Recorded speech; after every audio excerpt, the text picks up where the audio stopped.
जियो ने तो cold drinks को अपने खानों का हिस्सा बना लिया है। ड्रिंक्स होती हैं, इनके अंदर प्रेशर के साथ थोड़ी सी नाइट्रोजन भी मिक्स की जाती है। बिकॉज ऑफ नाइट्रोजन बबल्स वो जब जिस्म में जाता है तो नाइट्रोजन की वजह से दिगर तेजाब को जो है वो नुकसान पहुंचाता है। जो तेजाब है अगर इनको नुकसान पहुंचा तो जाहिर है बदहजमी होनी बिल्कुल है। कई बार जो है वो कभी कोई ड्रिंक के तौर पर, कभी इतना ज़्यादा पानी पीकर, जो खाने के बाद जो पानी पीते हैं ना, जी खाने के बाद क्या खाना चालू है, एक हाथ में से निवाला गया, दूसरा कोल्ड ड्रिंक का गिलास अलग से होता है।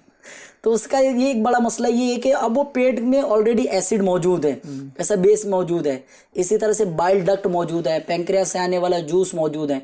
अब ये सब ऑलरेडी पेट के अंदर ग़िज़ा को हजम करने का काम कर ही रहे हैं। अब बाहर से जो साइकिल बनी है कि ड्रिंक भी आवे और ये सब के चक्कर में जो होता है बहुत ज़्यादा प्रॉब्लम होती है पेट को। एक चीज़ समझना पड़ेगा कि इंसानी जिस्म के लिए नाइट्रोजन कभी जो है वो फ़ायदेमंद नहीं है। तो कई बार जो इस तरह की ड्रिंक्स होती हैं इनके अंदर प्रेशर के साथ थोड़ी सी नाइट्रोजन भी मिक्स की जाती है। जी। अब just because of nitrogen bubbles वो जब जिस्म में जाता है तो नाइट्रोजन की वजह से दिगर तेजाब को जो है वो नुकसान पहुंचाता है। और जो हमारी ग़िज़ाइयत वाले जो तेजाब है अगर इनको नुकसान पहुंचा तो जाहिर है बदहजमी होनी बिल्कुल है। इसको पीते ही इसीलिए कि ये हजम कर देगा। तब जहन ये बना होता है कि जैसे मैंने पी ली खाना खाने के बाद तो एक डकार आ जाती है, तो उनको ये महसूस है मेरा खाना हजम हो गया। डकार आने से भी खाना हजम हो जाता है ये। और एक साइन ये होता है कि अगर खाते खाते डकार, हाँ बस मेरा पेट भर गया, मैं डकार आ गई मतलब मेरा पेट फुल हो गया, अभी नहीं खाना।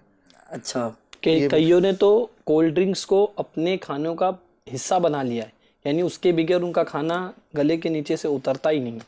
तो ऐसों के बारे में क्या है? ज़ाहिर है आप जो कह रहे हैं वो आपका देखा ही कह रहे हैं, और काफ़ी हद तक तो मैंने भी इस तरह की चीज़ें सुनी है और ये ऐसा ही है।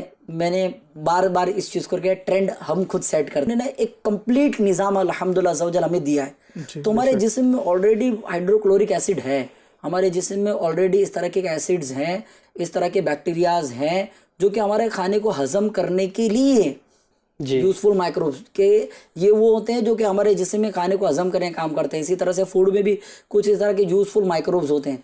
तो कुछ ऐसे जरासीम ऑलरेडी होते हैं हमारे जिस्म में जो पेट को जो है ना तक़वियत पहुंचाते हैं और खाने को हजम करने का इनका काम होता है। लेकिन जाहिर है अब ये ट्रेंड चला है जस्ट बिकॉज ऑफ टेस्ट।